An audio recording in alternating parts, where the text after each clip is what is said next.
Good evening, everyone. I really am delighted to meet Michael Punke, an author new to us at the Poison Pen. So a salute to you, Michael, and your wonderful new Ridgeline. And it's always a thrill to spend time with CJ Box. We were just counting right before we started this, and CJ and I are something like 40 events in over the course of all of his books plus random other events. So anyway, what a treat. But tonight, Patrick Milliken of our store, who is really our Western guy and all, he's going to be the host. So I'm just here to kind of do a little introduction, and then I'm going to disappear into a blackout spot and listen. I can summon you back for once. Yes, you can summon me back. It's been a wonderful thing. It's been like magic. Patrick disappears. I'm getting incense so I can light it and wave it when he comes back on. Michael Punke is the author, is a novelist, professor, policy analyst. I love this. I stole it from Wikipedia, as you can tell. Policy consultant, attorney, and former deputy United States trade representative and U.S. ambassador to the World Trade Organization in Geneva, Switzerland. Are you still the vice president of public policy for Amazon Web Services? I am. That is my day job. Aha. Okay, and he's best known for writing The Revenant, a novel of revenge in 2002, which was adapted into a film called The Revenant in 2015, starring Leonardo DiCaprio and Tom Hardy. And am I right that they were, if they didn't win, they were nominated for Oscars? It won 3 Oscars, three different Oscars.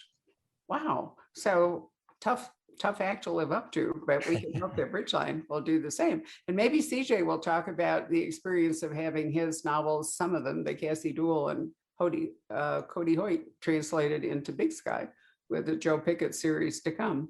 So Joe is so garlanded with awards, it's hardly worth mentioning them all, but I'll start with the Edgar, also the Anthony, the McCavity, the Gumshoe Berry Awards, and the Prix Calibre, which I say just so you know I can speak French.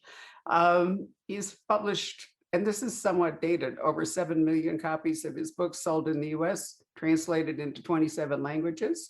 Dark Sky is the most recent Joe Pickett, number 21, and he has a TV series called Big Sky, and I hope a coming Joe Pickett series, which he can tell you about.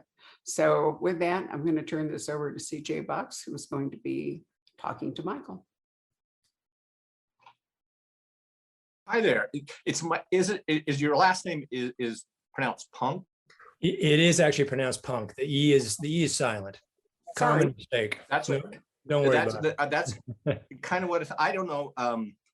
I don't know if you remember this. I do. I remember meeting you the first time at the Montana Book Festival In Missoula. And I remember you saying you were from Wyoming and that you had a book called The Revenant coming out. And you had just published Open Season, I think, like the year before or something, right? Yes.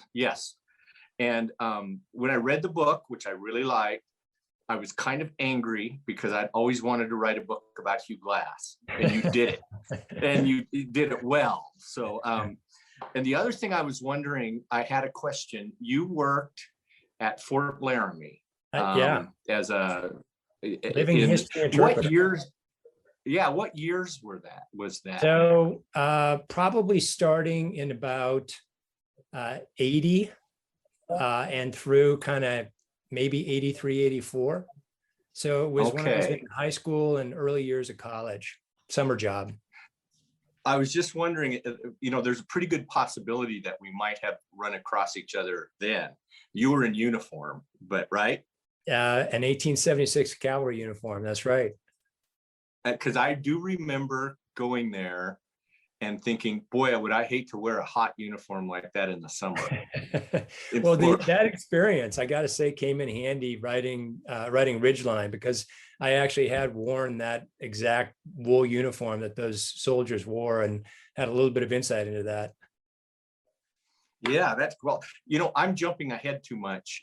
We should probably, do you want to talk a little bit about what this book is about and what it's based on? And I probably, Patrick, you jump in, but I mean, I probably have 50 notes that I took while reading it.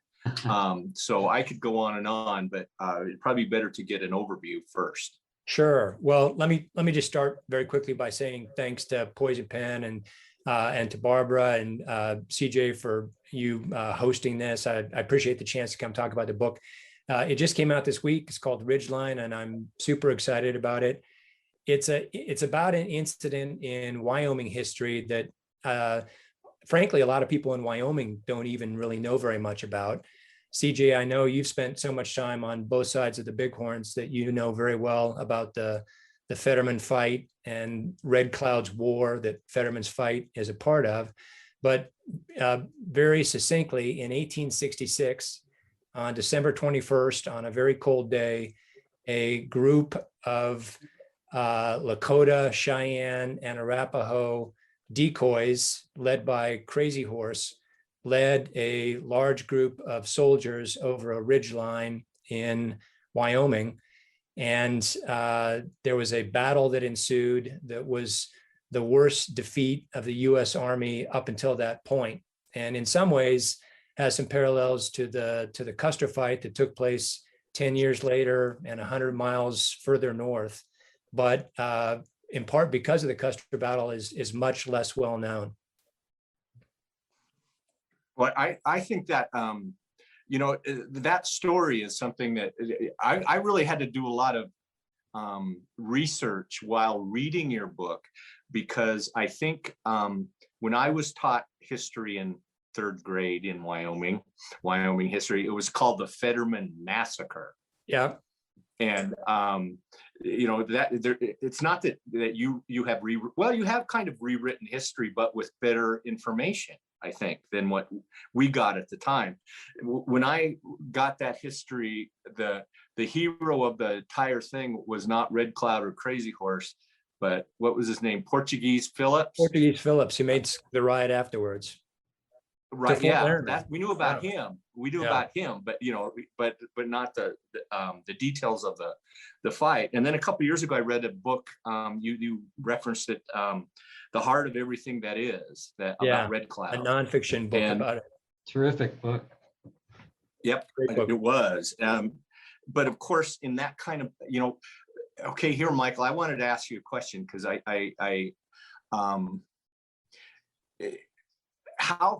what is your methodology for taking real people, characters, some which had very little actual record or journals or whatever, and telling doing a historical novel from their point of view?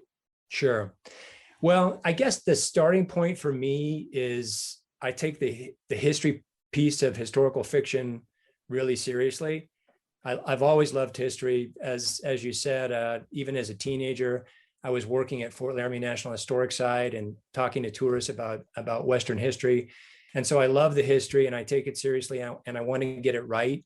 Even in a fiction book, I don't want readers to have some misimpression of a big event in history or of a historical character, a misimpression of the type of person that they were. So I do a lot of research and want to make sure that I get all the kind of mileposts correct. But what I really love about fiction as a vehicle is it gives you an opportunity as a writer to kind of fill in all the blanks. And of course, there's so many blanks in history, even on events that we know a lot about and where there's a big record. And then when you get to something like the Fetterman fight, where they ride over the ridge line and everybody in it ends badly for a lot of people on the US side. There are Native American oral histories of the battle that are one source, but it's a very confused history, and there's just a lot of space there to fill in the blanks. Well, I thought you did it extremely well. I was fascinated with your portrayal of Crazy Horse, because I've read a lot about Crazy Horse and I admire him. But he didn't even he never got a picture taken of himself. How can you get into somebody's head like that, who is was mythic even when he was alive? He's such a great character, and like you, he's been a hero of mine since I was a boy. And so I felt a huge sense of responsibility to portray his character in an accurate and respectful way. And what I did as far as the method goes for his character is, again, I started off with reading everything that I could read, that and just kind of learning as much about the history. There's a couple of really great Native American accounts of Crazy Horse, and including one that's written by a Lakota author named Joseph Marshall, that relies on a lot of the oral history. After I had a draft of the book, I shared it. I have a colleague of mine that I work with in the U.S. government who's a Native American leader today, and he read an initial draft and recommended several other people for me to share it with. So I ended up having about 9 different Native American readers, got a lot of feedback from their reading of the book, incorporated a lot of that feedback into how I portrayed not only the story of Crazy Horse, but also the broader kind of Native story. And so, that was my method. But one thing I felt really strongly about is, the story that we were telling about the history of the West when I was working at Fort Laramie National Historic Site in 1983 left out a lot of what's in Ridgeline. And I felt very strongly that broader perspective needed to be portrayed. What's interesting, just to submit something here. A lot of those early books about, I'm thinking of course, Murray Sandoz's book on Crazy Horse, The Strange Man of the Oglalas. And, those early ones like Stanley Vestal's Sitting Bull. It's interesting how they, a lot of historians, they came out in the 30s and the 40s when there were still some living people that, participated in some of these events on both sides. But a lot of those early ones seem to really play into the myth. And so I've noticed in the last maybe 20 or 30 years, it's funny because Chuck and I, every time he comes out here, we trade notes about, okay, so what Western nonfiction book have you read recently? But there's been this big reassessment, it seems like, taking an objective look at some of these characters, new biographies of some of these main figures. It's really interesting. And I really admired how even-handed you were in presenting the story. You didn't really perceivably take a side, which I thought was great. You just sort of showed us both. Well, thanks for that. I mean, one of the things, and CJ, you were asking about my method earlier, and I guess part of my method is trying to find a great historical story that just is interesting to me as history. And one of the things I loved about this story so much is I think all of the bones of the story are so compelling, including the characters, and there's lots of characters in this book. I mean, not only Crazy Horse and Red Cloud on the Lakota side, but I was amazed that Jim Bridger, who was a boy in the Revenant, shows up as a 66-year-old scout for the U.S. Army in the real life events of 1866. That was total catnip for me as a writer. The women who are part of this story, one of the things I learned working at Fort Laramie, and the U.S. government was starting to do a little bit better job by then of talking about the role of women in the West. And of course, many of the officers took their wives with them to these very remote frontier outposts. The Army also took laundresses along to do the laundry for the men. So there's this whole culture of women on these remote outposts at this time. Those were great characters to work with. So there just was a lot to work with, drawn from real life.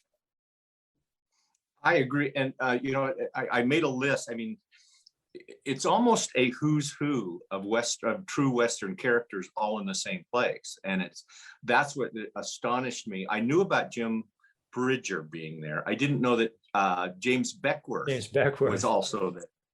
He was one of my kind of, I've read books about him. I want to know more about him, and you did it. Nelson Story, Couldn't believe it. Who brought, I know Story, Wyoming. I know Nelson Story is basically, I think, what Larry McMurtry had in mind when he wrote Gus McCall for Yep. Lonesome Dove, Exactly. because they took the Texas Longhorns up through Wyoming to Montana. And you've got some, I love this stuff, Red Cloud, Carrington, Nelson's story. It amazed me when I read the end notes that said in real life, he was a big shot in Montana. And then eventually he became a real estate salesman in LA. In LA. Yeah. I mean, you There's a couldn't write bunch. that in fiction. I know. There's actually a bunch of those early Montana millionaires who became early Montana multimillionaires by investing in LA real estate. So that was more common than it kind of surprised me too.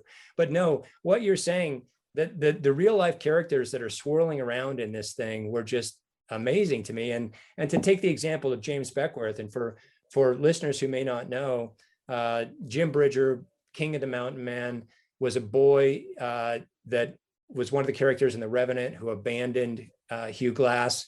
But he goes on to have this amazing career, scouting, discovering many of the places as the first white explorer of the Great Salt Lake, for example. He really is a hero of that era. And then to not only have him there, but this guy, James Beckworth, who is a mixed race mountain man. He's the son of a white father, and his mother was a slave. His father frees him as a teenager, and James Beckworth goes out and is in the same Rocky Mountain Fur Company troop that Jim Bridger was in. So then the two of these guys show up scouting for the U.S. Army in 1866. And one of the things that I found out that they did in real life is they're dispatched by Colonel Carrington, the commanding officer, to go off, the two of them, on this months-long scouting expedition to figure out where the tribes are. And thinking about what the two of them must have been talking about as 60-something-year-olds at the end of these incredible careers, riding through dangerous country, was just the perfect thing to me to imagine as a fictional writer. So I played with that a lot. Yeah, I would too. I thought that was extremely well done and fascinating. Whether or not you knew about them ahead of time or not, I think anybody who doesn't will get enough about them that they'll want more about both. And the them. Nelson story, story that you mentioned, again, I couldn't believe that this popped up. That literally in the middle of this war that is being fought across the fall of 1866 in the Powder River Valley, this guy Nelson Story, for the first time ever, drives a herd of 1,000 Texas Longhorns from Texas to Montana, as you say, the real life basis for Lonesome Dove. And he just, through moxie and by being a badass, succeeds in driving 1,000 cattle to Virginia City, Montana, and sells half of them to become rich, and uses the other half to seed the first herd in Paradise Valley, north of Livingston. So just fascinating real life characters. It's amazing. I agree. To consider what happens in that very, very short period of time from 1866 to 1890, the Ghost Dance era. I mean, the end of a whole way of life, with the extinction of the buffalo herds. And it's and really accelerates after the Civil War. Events that had been moving somewhat slowly just accelerate so dramatically. And just the wave of immigration that comes from the Eastern United States, and the collision of that expansion of white Americans coming west with the cultures that were already there is one of the great American tragedies. Yeah, and the American Indians in the book, they see that the soldiers increasingly are bringing their women and children along, and they see the writing on the wall, and it's getting desperate, and that really informs this book.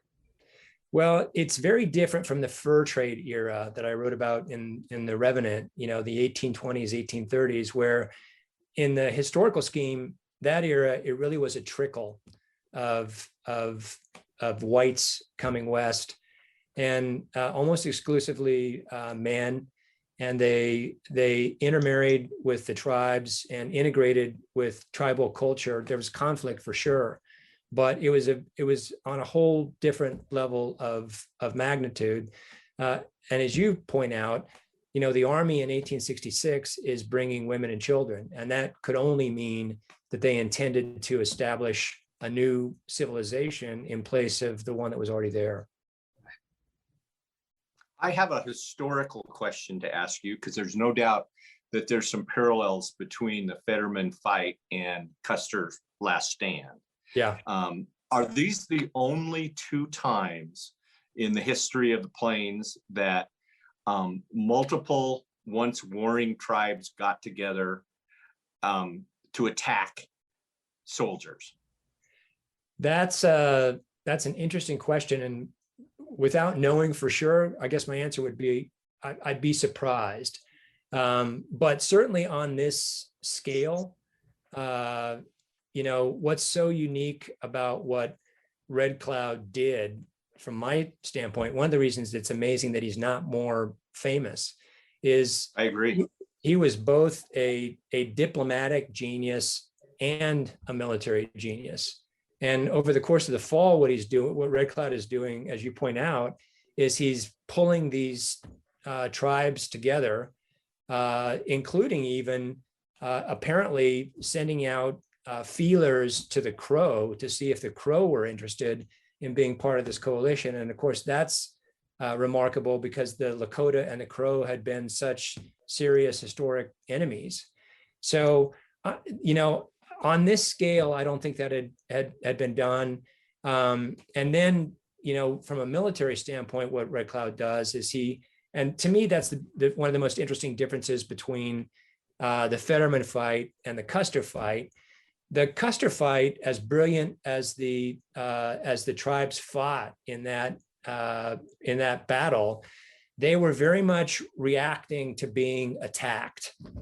And in the Fetterman fight, they set a trap that they spent months pulling together, and it's an intricate and brilliant trap. And then they execute it with incredible skill. And so the two battles, even though both of them have that massive scale, are very different in that way. Yeah, it's odd to think that the only two times that multiple tribes got together, band together, they won, at least for a while, and then broke up again. One of the things that's interesting about that to me, just from a logistics standpoint, if you think about the challenge that the Native Americans faced, is you think about how hard it would be to feed a village of 5,000 or 7,000 people that was supporting 2,000 warriors. I mean, I grew up in Torrington, Wyoming. That's 7,000 people. If you think about trying to find game to feed 7,000 people on an ongoing basis, there was a reason that they couldn't hang together in groups that big. They just couldn't. They couldn't feed themselves that way. And so, of course, the first thing they do, both after the Fetterman fight and after the Custer fight, is they break into smaller bands, because they were worried about being pursued, but also because just that was the only way for them to feed themselves. Yeah, that's a very good point. That's interesting. I think some of the you stage the battle so extremely well. I'm a very discerning reader when it comes to that kind of thing, and I felt like you did it in a visual way that made me feel like I was there on both sides. But I think some of the most striking prose in the book, and I'm not giving anything away because we're talking about a battle, is when the U.S. Army is sucked into the trap and they start to see, because I kept thinking about that. How did thousands of Indians conceal themselves in kind of an open area? And their horses. But the writing, as all of a sudden the grass, the scrub, the snow comes alive as they all get up, was brilliant. Oh, thanks. My hat's off to you. Well, thanks for that. I had one of the most fun things that I did in the research for this was the time I spent on the battlefield, and made several trips there, and it's as you know, it's an enormous battlefield, and it's right in this beautiful valley at the base of the Bighorns, what the Lakota called the Shining Mountains, and it's a beautiful spot, but relatively speaking, it's pretty open. I mean, Mhm. I always hate when people use the term featureless for plains, because people who live in the plains know that they're not so featureless. There's all sorts of coulees and draws and creek beds and everything else.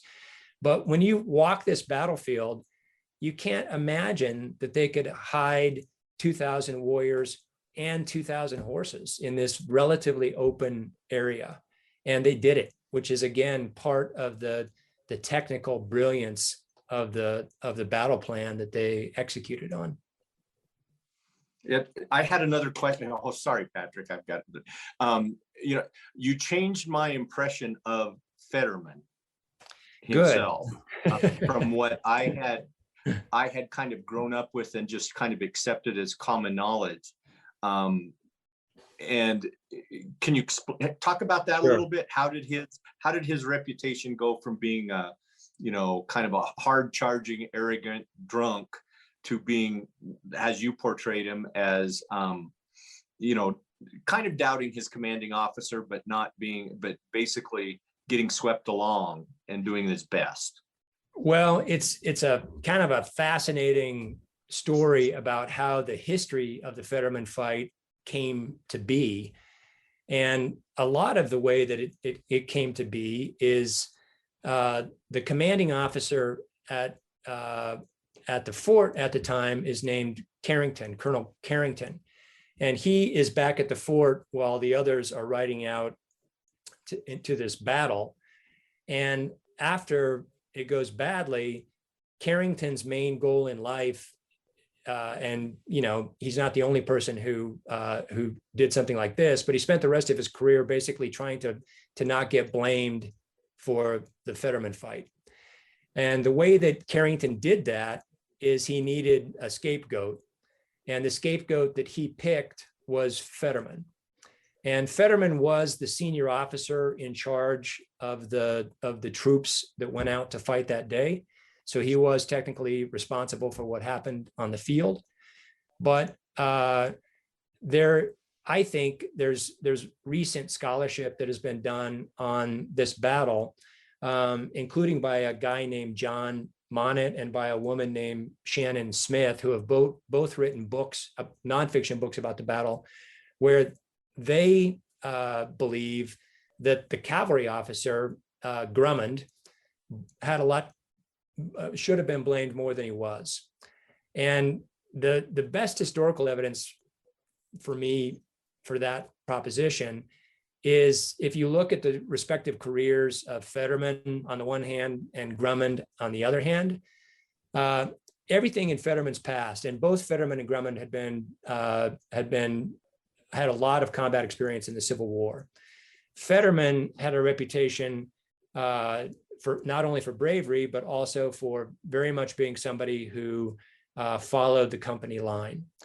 Drummond, by contrast, was court-martialed in the Civil War for drunkenness, for disobeying orders, for shooting an unarmed civilian, and for pistol whipping one of his own non-commissioned officers. So to me, when you kind of weighed the evidence just of their past character, Drummond seemed more likely to have been the villain. And then you combine that with the fact that Drummond was in charge of the cavalry.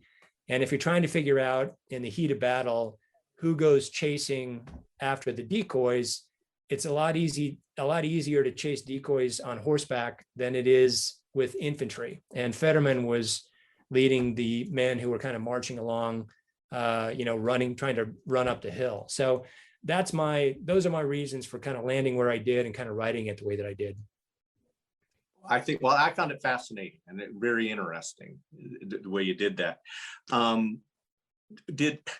if I remember, I made some notes and I should have looked back a little closer. Did Frances Drummond, did she become the second wife of Carrington?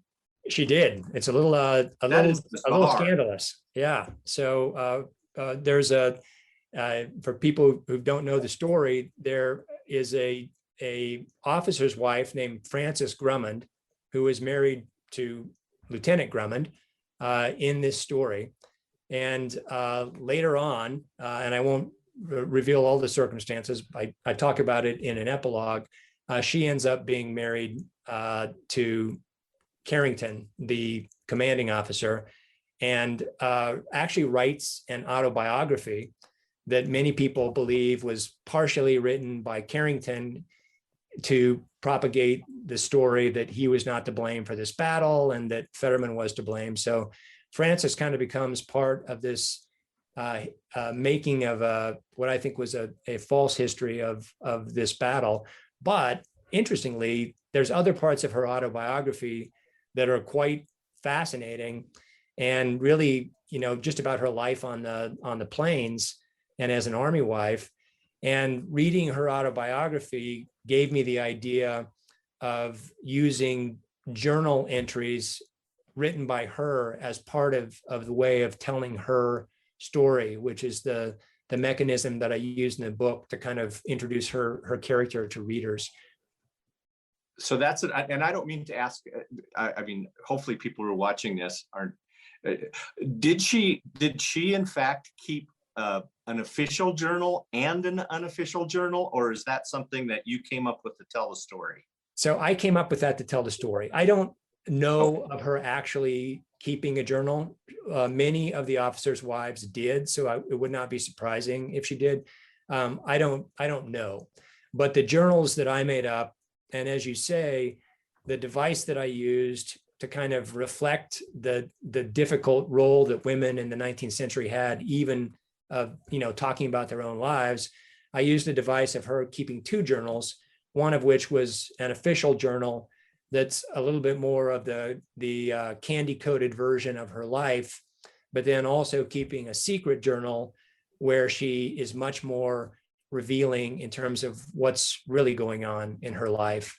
And so that was the mechanism. The journals are fictionalized, but as I said, it was easier to do that because she did write this autobiography where I really did get a feel, I thought, for her voice. She's a great character. She is, and that's a very clever writerly technique, I thought, if you made up the two journals. So that's well done. Well, thanks. I appreciate that. Another thing I really liked about the book, in addition to all the detail and the daily and the Army life and what they ate. One thing, they drank a lot, didn't they? They did. I mean, yes, they did. Every time I read a true historical account of that era, everybody's drunk constantly. Yeah, right. And you wonder about the logistics of that. But I have an explanation. Yeah. So this comes from my time as working at Fort Laramie, when twice a week, my job was to bake Army bread in the Fort Laramie Army Bakery. And one of the things that we talked to tourists about and that we interpreted is we had a barrel of yeast in the bakery that had a padlock on it.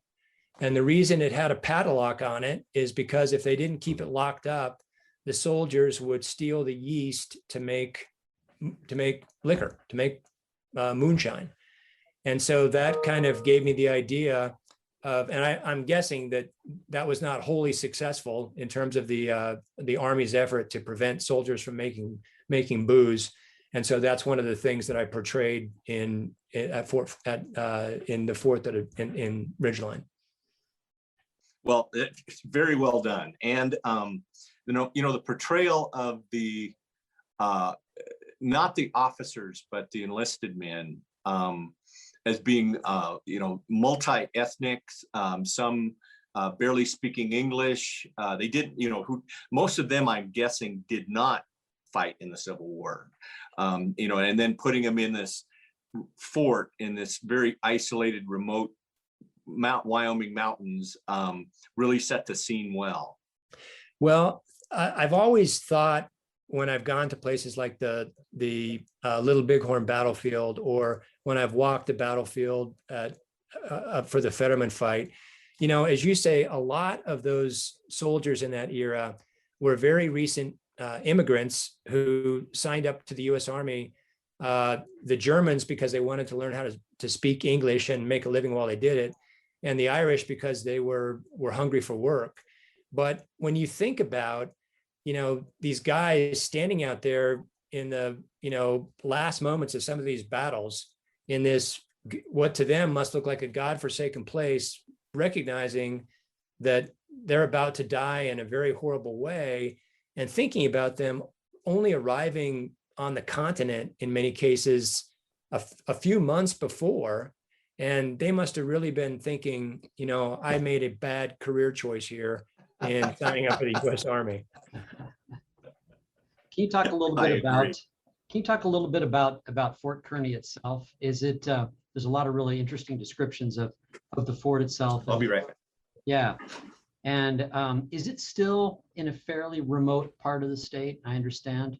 It is still fairly remote. It's kind of between Buffalo and Sheridan, but it's in a valley where there now are scattered ranches, but it is not developed extensively. The either the Cheyenne or the Lakota, it's not clear. One of the tribes burned the fort to the ground at one point further on in the history from where I write.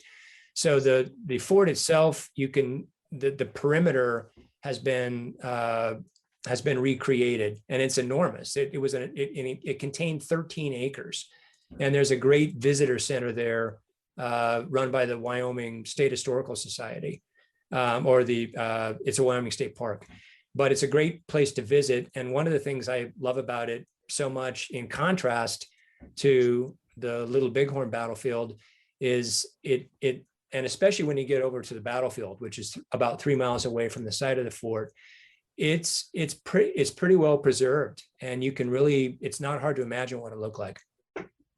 Have they done an archaeological dig on that battlefield? I don't know about a dig. They've done research over the years, and I think they're in the 60s. There was a big university-sponsored group that went out and, you know, with metal detectors and all of that. I don't know the details of that, so I shouldn't get too far over my skis on that. But there's been quite a bit of research, yes. And gold, of course, plays a big part in this whole westward expansion at this time, right? I mean, that's well, gold. It turns out the more you study about Western American history, the more gold is at the core of so much of it. Certainly, when it comes to conflict with the tribes, because what the history of the 19th century is the U.S. government sort of trying to push the Indians away from the land they want in that particular year. And in 1851, all they wanted was a narrow strip of land going across the middle of the continent so that people could get to California and Oregon. But by the 1860s, the placer gold has run out in California. And so the gold miners start coming back and looking at places like, you know, Nevada, Colorado, and in 1862, Montana. And so there's a gold rush during the Civil War, and even more so afterwards. And at that point, this 1851 treaty that had been negotiated became politically unpopular and inconvenient. And so the US government pushes it aside, and that really sets up the foundation for this fight in 1866. Let's talk a little bit more about, and Chuck, jump in about Crazy Horse himself, you know, this very romantic, you know, a lot of mythology shrouded around him. How did you, or what surprised you during the research? What, going into the book, what you knew about him before? Yeah. How did your view of Crazy Horse change during this? I guess what I love about Crazy Horse at this era, and as I said, he's been a hero of mine since I was a boy, but I really knew more about the kind of end of the Indian Wars era, the kind of Little Bighorn era, where he's 10 years older at that point, and he's a great chief and almost mythical as a leader, deservedly. What I love about 1866 versus 1876 is he's someplace between 22 and 26 years old. He's young. And so I thought it was fun to think about him much more as a human being as opposed to a mythical warrior. Right. And somebody who was already respected as a hunter and as a warrior, and who was given this honor of not only being one of the decoys that lures the army out of the fort, but is the leader of the decoys. So he's a great warrior already, but I could imagine him making mistakes and having moments of impetuousness and not having yet evolved into the kind of fully fledged, more philosophical kind of crazy horse that I think he very much becomes later on. So obviously I'm surmising some there, but I do think it's consistent with some of the accounts, the historical accounts of his life and his evolution into the person that he becomes later on. That I don't know if it surprised me, but it was a fun part of his life to portray. And he had that, according to reports, that brownish curly hair, right? I mean, wasn't his nickname Curly? Supposedly his boyhood name was Curly or light hair, for having a slightly different, not as dark of hair as other members of the tribe. Right. And there are other characters like Gaul, and other figures that kind of arise during this that don't get a lot of the attention. Yeah. One thing that I love about Crazy Horse that I thought was interesting in terms of things that surprised me is he has two older men in his life who are very influential in who he becomes as a person. One is his father, whose original name was Crazy Horse, but his father horse gives the name Crazy Horse to his son and takes the name Worm as a sign of humility. Crazy Horse's father is a spiritual leader. His uncle, High Backbone, who I also portray in the book, had much more responsibility apparently for teaching Crazy Horse about hunting and being a warrior. So he has these two very strong father-like figures in his life, one of whom is a spiritual leader, one of whom is known as a great warrior. And those two things really do seem to come together to create this persona that is really amazing. I was impressed with your research and the emphasis on technology of the soldiers that the Crazy Horse acknowledges, that, and the first repeating arms, how they show up in the battle, but the fact that the soldiers still lost because of the trickery. And really up against very primitive weapons and not tactics, but weapons, certainly.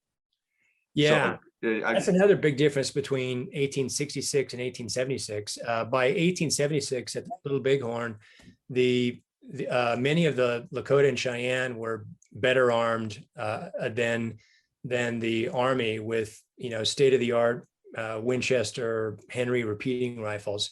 In 1866. Most of the Lakota, Cheyenne, Arapaho were fighting with bows and arrows. A few had rifles, but they would have been single shot muzzle loading rifles. Ironically, despite the fact that during the Civil War, there had been these incredible advances in weapons technology, which always happens in war, the US Army did not see fit to give most of their soldiers very good weapons. And so of the 81 men who went out to fight on December 21st, 1866, 2 of them who were civilians had 16-shot Henry repeating rifles, which were remarkable weapons. 20 of the cavalrymen had Spencer repeating rifles that didn't hold as many bullets, but were also quite effective weapons, but they didn't know how to use them. The Army gave them very little ammunition, so they hadn't practiced with them. And most of the soldiers had muzzle-loading Springfields that were, very difficult to load rapidly, and really gave the Lakota and the Cheyenne an advantage with their ability to fire very rapidly with bow and arrow. Yeah, I thought that was, I love that, and found that fascinating.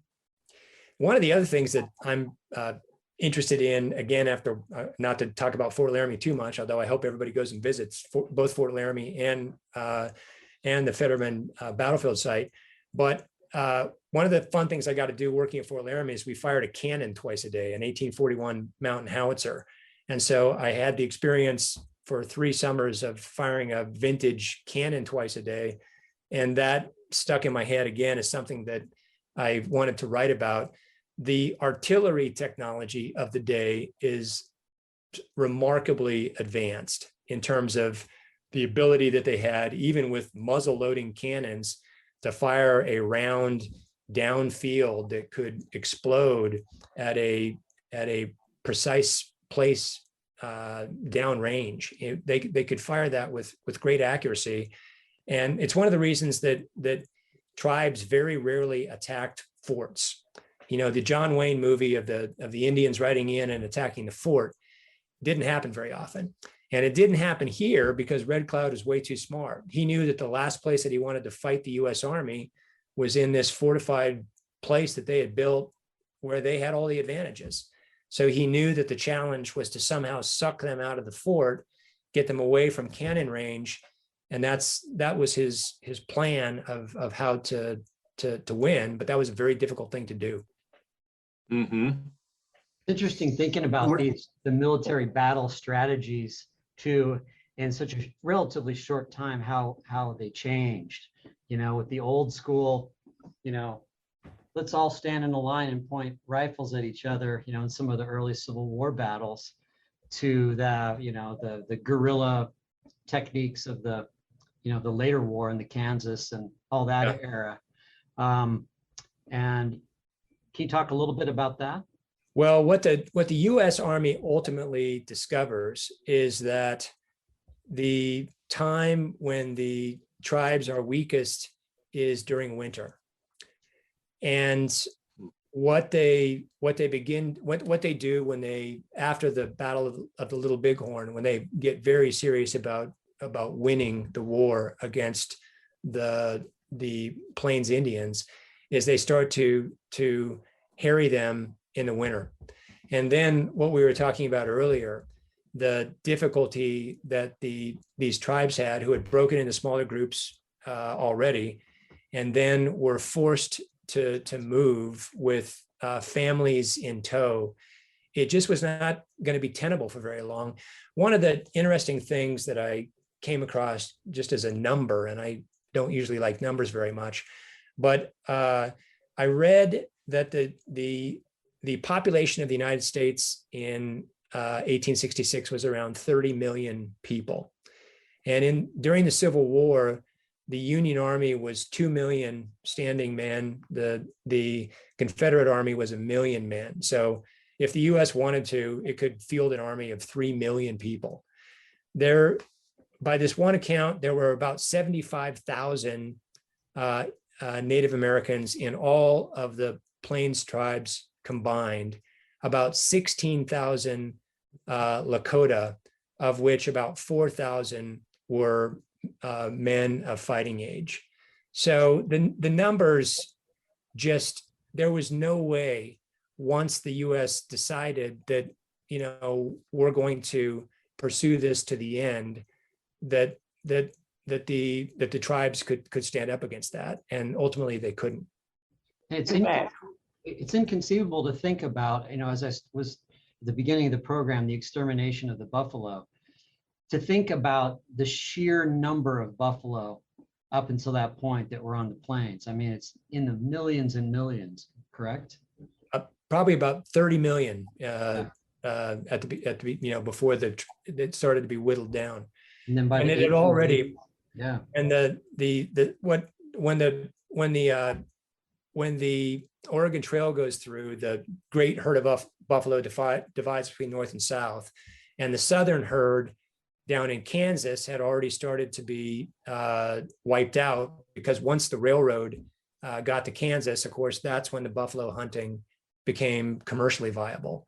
The northern herd had not yet been wiped out, but was already under stress. I popped back in Michael, and mentioned the railroads. Oh. Sorry, CJ. I mean, I can't help it because I was inoculated with the whole railroad history in 1958 when I got to Stanford, because, there we are. But I think that the death knell of the Plains Indians was rung in great part by the railroad. Once they established that way to bring families and children and supplies and so forth, there was never any way that that the Indians that the native tribes could hold any advantage.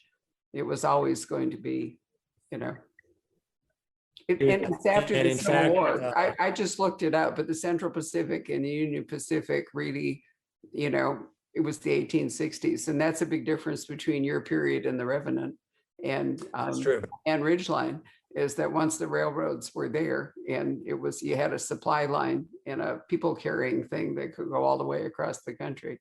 There we were. I wanted to add too, as a reader, I had two things that I really appreciated about this book, because I'm not as well versed in it as Patrick. One is, I hope I'm remembering this right, because I haven't seen my ARC for some time. I love the map.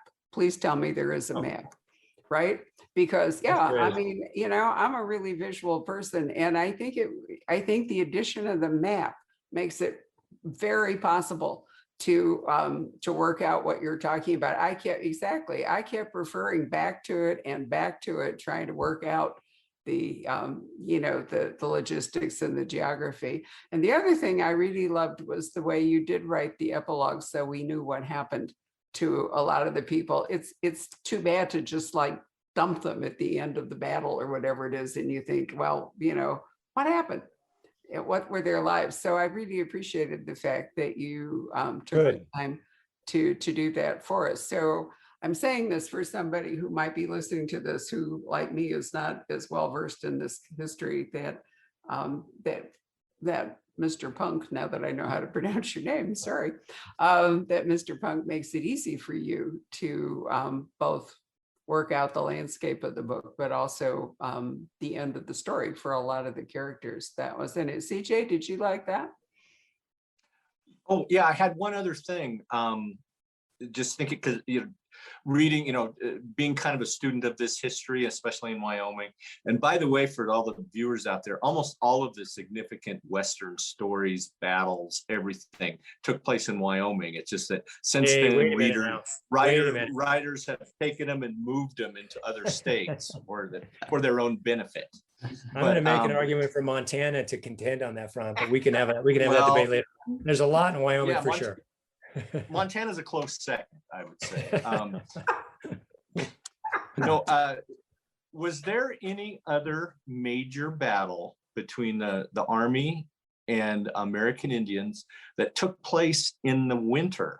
The fact that the attack or the war, I mean, I know what December is like in the Bighorns and in Wyoming. The fact that it occurred nearly on Christmas, even though I think I'd read it before, it zinged by me looking at date, but thinking of the conditions and what it's like in the mountains in December, it's amazing.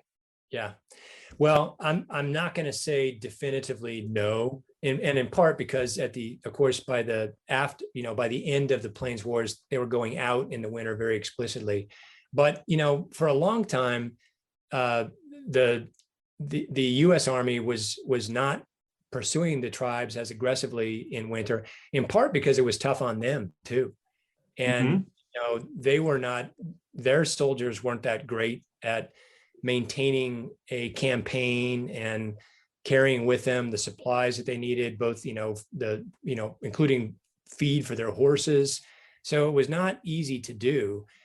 One of the links between the Civil War and the end of the Indian Wars is really the doctrine of total warfare that William Tecumseh Sherman developed in driving the Civil War to its end, and the notion that he would make the civilian population pay a price for the war is what, the March to the Sea was all about with William Sherman. He is driving the strategy of the U.S. Army at the end of the Indian Wars, and he brings that total warfare doctrine to the Indian Wars after the Battle of Little Bighorn. And that meant destroying their food source, i.e. the buffalo. It meant attacking them in winter to force them out of these sheltered valleys where they otherwise would try and survive the winter. And so it's that total warfare doctrine of winter battles that ultimately, lead the U.S. to prevail. And then culminating in that horrible, it wasn't a battle, but Wounded Knee. Yeah, and that took place in winter as well. But as you say, was can't really even be called a battle. Yeah.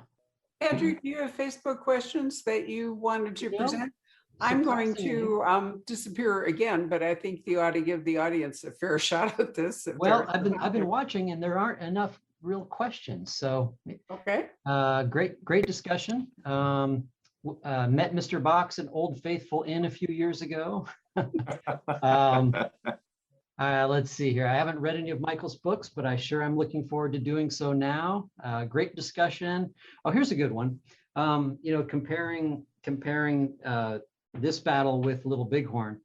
Was it worse in terms of casualties versus Little Bighorn? No, right?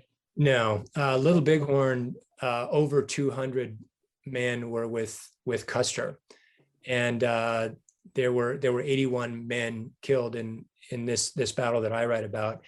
This battle was the worst defeat of the U.S. Army until Little Bighorn, and was very famous in that decade-long period for that reason, but then is kind of subsumed both politically and in history by Custer. So if there's no more history, no more questions to talk about, CJ, why don't you bring us up to date on Dark Sky and Joe Pickett and Big Sky? And for people who don't know the Revenant, Michael, maybe you could say a few words about that and how you both feel about your works getting translated into film, which is a different experience. Sure, CJ, you go first. Big Sky was aired on ABC this year. That's based on the Cassie Duell, Cody Hoyt books that take place primarily in Montana and North Dakota, because I'd never want to have a serial killer that vicious in Wyoming, so I put him in Montana. Michael. Thanks. That's generous of you. And it's been very successful. Got renewed for another season. It was ABC's highest rated new show. I don't, people ask me how involved I have been with that, and my answer is I provided the source material and I cashed the checks. That's how involved I have been. I did have early conversations with David E. Kelly, who is the showrunner for the first 6 episodes, about kind of the overall arc kind of thing, and he kind of incorporated those notes. But now it's to the point where I watch every week to see what's going to happen as well. And next, they've optioned all of those books. They burned through 2 of them the first season, so there's only 2 more. So after that, who knows? The cool news is that Joe Pickett, it's called Joe Pickett, is shooting right now in Calgary. Congratulations. I can't believe that's taken him this long. That's so much fodder, so much material there. Oh, me too. But what I'm really happy about is that the producers, the showrunners seem to really get it. They're going book by book. They really, have been in touch with me about certain aspects. They want me to come visit the set, which I can't do because it's in Canada right now. But I'm very excited about that as well. So that's that's the update. It'll be on, it'll be a Spectrum original, the cable company, but also be available, on Hulu, Paramount Plus. You can watch TV shows so many ways these days. So it's not, you're not, if somebody doesn't have that particular cable company, they'll be able to find it. Are you happy with the casting choices so far? I am. I'm thrilled. The guy that they hired for Joe Pickett is an actor from New Zealand named Michael Dorman, who I was a huge fan of. Not many people know who he was, but I watched a show on Amazon, I believe it was, called Patriot, with him as the lead, and I love this guy. So I think he's kind of an inspired choice, and I think they've done inspired casting throughout. So How about Does he Nate? speak I'm Wyoming? eager to see it. What's that? Does he speak Wyoming? I'll find out. We'll see. He spoke pretty good Milwaukee and Patriot, so I assume he can figure out Wyoming. How about Nate Romanowski? That's kind of outside the box. They hired a very big kind of charismatic Black actor and for that role, and I've been in touch with him, and he's into it so much that I'm excited. He's been firing a 454 Casull. He's taken falconry lessons. I think it's kind of an inspired choice as well. Oh, that's cool. His name is Mustafa Speaks, is the new Nate Romanowski. Right on. That sounds great. Talking about the cashing a check, I always, when people ask about the difference between books and movies, I always say that the book contract is about 6 pages long, and most of it says they can't change a word without your permission. The TV or film contract is about 60 pages long, and it says they can change anything they want without your permission. So I think that sums up the differences between books and film. And 40 pages of that 60 pages is how you will never make any money off residuals. Yes. So I had a question for you in regard to the Revenant, because it was so, the movie did so well. It was a good movie. How did that affect your book sales? It was good for my book sales, I'll say. I always joke that before the Revenant, the only people that had read my books were friends of my mother. And she got a lot of friends. I read it. Well, and you.